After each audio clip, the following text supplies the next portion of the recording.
صباح الخير عليكم جميعا. أحب أن أنا أرحب بحضراتكم في ورشة العمل الخاصة بالتعاون مع البنك الدولي والجانب الكوري في الموضوع الخاص بالابتكارات في النمو الأخضر. واسمحوا لي أن أنا أتحدث باللغة الإنجليزية عشان يبقى سهل الرسائل أنها توصل.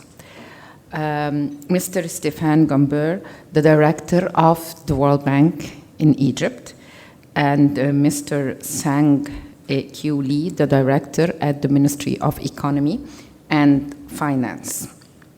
And our distinguished participants and guests from around the world, from the World Bank, from Korea Trust Fund, as well as from Egypt at the level of the experts and representatives of various line ministries. I see so many of fellow colleagues around here. Actually, this meeting comes at a very ample time, a time that the country is striving to continue its economy as well as keep the balance between the development and the environment, which is always a bottleneck and a challenge for each country, name it a developed or a developing one. But as we are facing a triplet planet crisis on climate change, loss of biodiversity, and endless pollution around us, I'd like at the outset to say that it was not easy to reach what we reached today. It is a journey, a collective journey that was led by the President Abdel Fattah al-Sisi.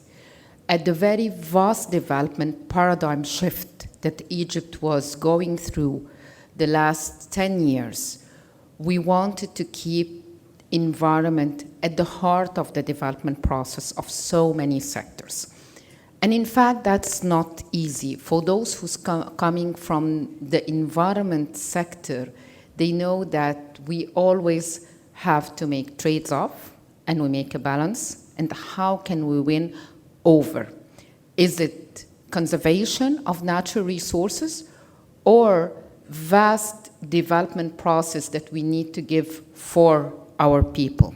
And so we're taking from the privileges and the treasure of the future generation. And that's always the problem that many countries would be facing. Our journey started when we decided to convert the environment sector, and I'm not saying the environment ministry, I'm saying the environment sector, because here we're talking about a multi-stakeholder engagement and approach, and not only the government. From a sector that only is responsible for reduction of pollution, of approvals of environmental impact assessment, to a sector that contributes heavily to the growth of this country, contributes to the GTPA, changing the narrative from the environment of a business as usual, of pollution and waste and wastewater, to a sector that has its contribution in the country's GDP. But that was not easy to do that because we need to create an enabling environment. We need to have more stakeholder engaged. We need to have policies. We need to have laws. We need to have a set of incentives. We need to get the private sector to pitch in. And that was our journey.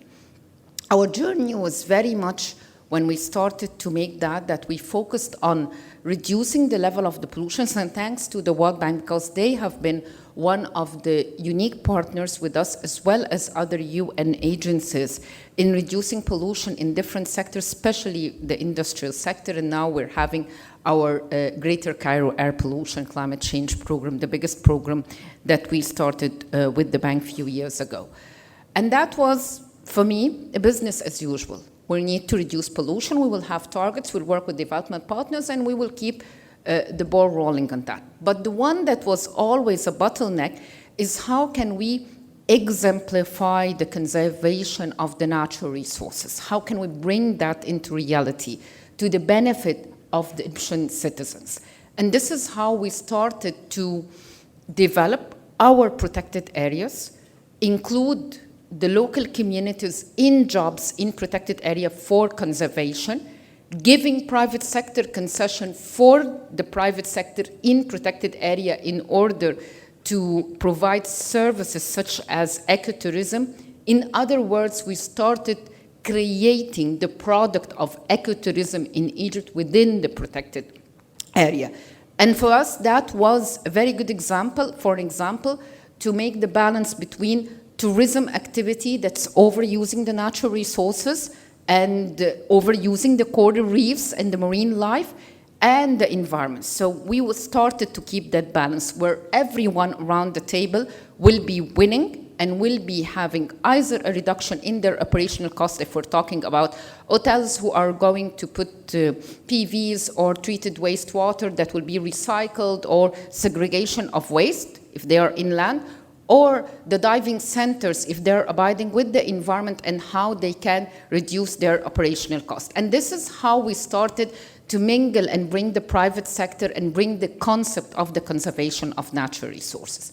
But we wanted to do that at the very highest level. It's not only the ministry or a sector. We wanted to make sure that there is an overall umbrella and a roadmap to the country. In the middle of the COVID, the cabinet of ministers of the government of Egypt was very bold to take a decision of greening our national budget. And we were very bold in putting targets that by 2030, 100% of the projects that's funded from our public money will be green. And we started slowly by 15%, 30%. Now we are 40% since we took that decision in 2020. And we had to set a criteria. We had to work with line ministries. We had to provide training.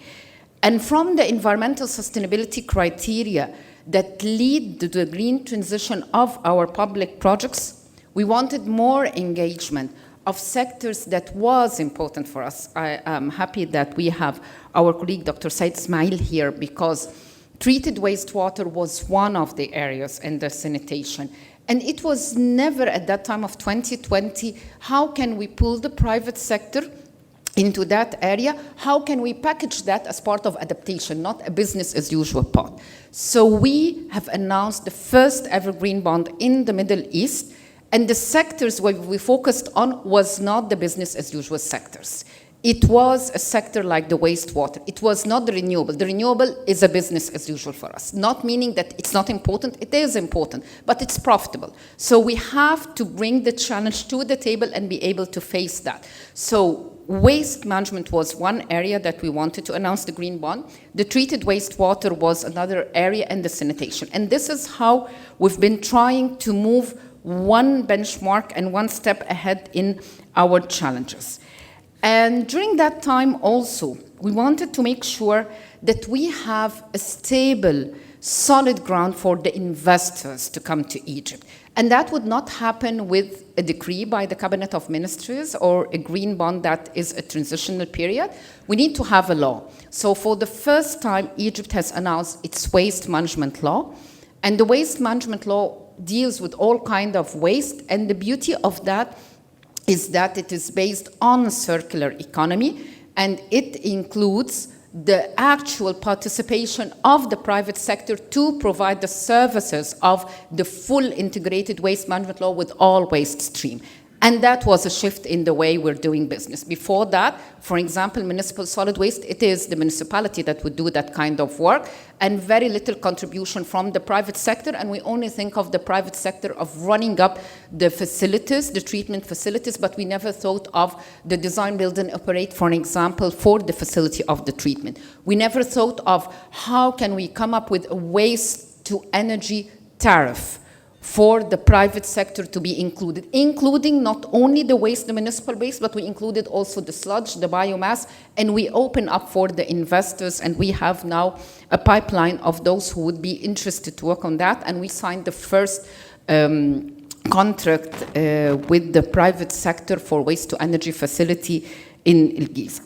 With that process of moving from business as usual, pollution, to the part related to policies, regulation, targets, everyone is collective, we always thought that the global environment is our commitment. It's our responsibility. We cannot detach ourselves from what's happening around in the neighborhood.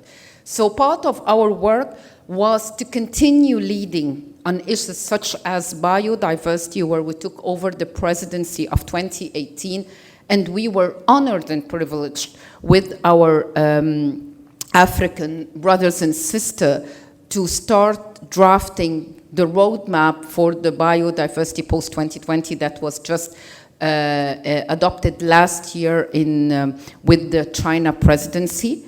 And that was the beginning of how we thought that we would need to interlink between the global, regional, national, and local issues. And from that, we moved into our presidency of COP27 that we're honored and privileged that that was on an African soil. We're honored and privileged that we were able to come up with the Loss and Damage Fund, and that was a historic moment, but that was a moment that Egypt, together with everyone parties to the convention, proved the credibility of the multilateral system in a very critical time. And all that was shaping of Egypt's positioning of transition to green growth. You cannot make a transition all alone. You cannot do it at one sector. You need collective effort. You need different stakeholder engagement. We even went at the level of the school children to develop curriculum on environmental sustainability, climate change, and biodiversity to be integrated in our national school system. We wanted to make a real change in the country, but we were always looking around us at the regional level. Where are our neighborhood are working with our African brothers and sisters, with the Arab countries, because we are sure that we can exchange a lot of experience in that process, whether through our presidency to the Council for the Arab Ministers during the same year of the COP27, or now through the protection of Gulf of Aden and Red Sea of Pascha. So Egypt was always keen to keep its role rolling and playing a vital role of exchanging experiences, of providing what works, what doesn't work, and so forth. Our meeting today is critical, and why I'm saying it comes at ample time, because our journey started, and we ended that last September in the bottleneck of holding the first Climate and Environment Investment Forum and launching our platform by the Prime Minister. This is what we wanted to achieve, but that was a hectic of lot of work with all stakeholders. The investment now is at the heart of the development process, and the green investment, when we're talking about an ambitious target of 42% of renewable in our national determined contribution, when we're talking about water desalination, feed-in tariff, and opening up for the private sector for the water desalination, when we're talking about the treated wastewater and reusing the sludge for providing the energy, when we're talking about a success story of recycle of the rice straw, at that point of time, each year Egypt suffers specifically of the black cloud because of the open burning of the rice straw, and now we're changing that into what we call an opportunity for the small farmers, where they are using that and coming up with a compost. So we have a lot to tell. The coming of that workshop on innovation is vital from three important perspectives that I'd like to end my remarks with. The first one, where are the best practices that could be replicated and upscaled in the area of innovation and fostering and accelerating the green growth, whether in Egypt or in other countries? Where are the challenges that the private sector would like to see overcome at the national level, and how can we support that as a government? And lastly, but not least, where would the finance be more effective to accelerate the green growth in a way that is not business as usual, not only in renewable? For an example, food security is a big thing for Egypt, and Egypt is a country that's suffering water scarcity. So we need to think what kind of crops that we need to start planting. How can we include the private sector? And here comes the role of the MDB, like the World Bank, and the Korean Trust Fund. The Korean Trust Fund would come with the technical assistance of the feasibility study, what kind of crops, how can we do that, and the World Bank would come of the de-risking of the farmers or the private sector to be included into that. And finally, I would like, again, to thank the World Bank as well as the Korean Trust Fund for convening that important meeting on the Innovation Days here in Cairo. And we look forward to successful deliberations inside ideas and recommendations that we will take and hit over the ground running. Thank you very much.